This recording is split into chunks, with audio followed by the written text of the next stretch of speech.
While Athens is grabbing the headlines, another ancient European city is facing ruin. Yes, Rome. The eternal city is facing a crisis. Its administration is plagued by corruption scandals, increasing debt, crumbling infrastructure. Bloomberg's Pimm joins me to discuss. Pimm, you've been to Rome. This hits you hard. Well, I mean, it should hit anybody hard because obviously the headlines have been on Athens and on Greece, but it's important to look at Rome because, of course, it is the eternal city. And there have been several reports. There was one done, I believe, by the European Commission in 2013 that said Rome, it was at the bottom of the list of European Union capitals for efficiency and for quality of life. It was second to last. Go ahead. Tell me the one that's the very bottom of the heap there. Athens? Very good. See? So they're connected. And as you mentioned, there have been allegations of mafia infiltration having to do with contracts that the city... Mafia infiltration of the city government? Yes. Letting out contracts over a period of many years. Now, the mayor of Rome, he is a transplant surgeon.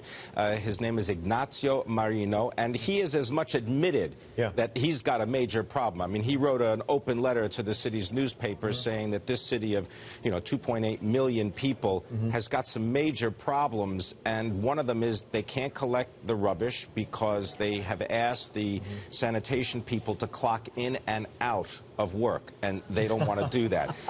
The airport, Fiumicino, was hit by a fire back in May. The way the government works is the magistrates seal off the affected area, but that prevents people from going in and cleaning it up. So all the rubbish and all the debris from the fire and the smell from the burning plastic still hangs in the air at Fiumicino, so they have to cancel like 75 flights a day.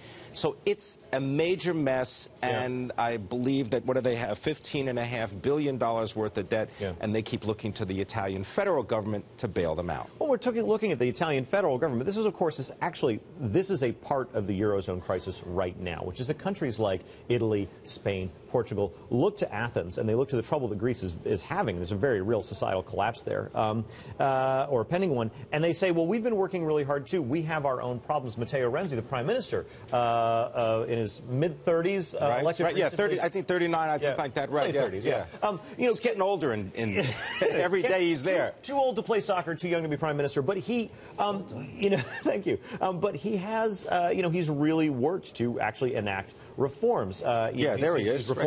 He actually pulled off some labor reforms in Italy, impossible to do.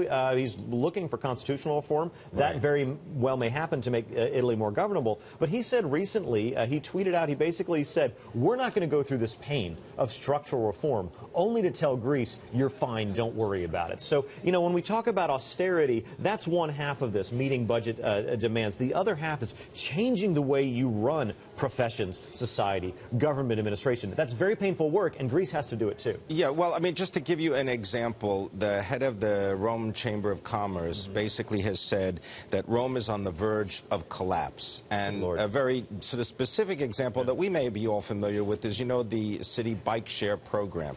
Well, Rome started a similar program. It's completely disintegrated because people have either stolen the bikes or because they've broken them and they just leave them on the streets.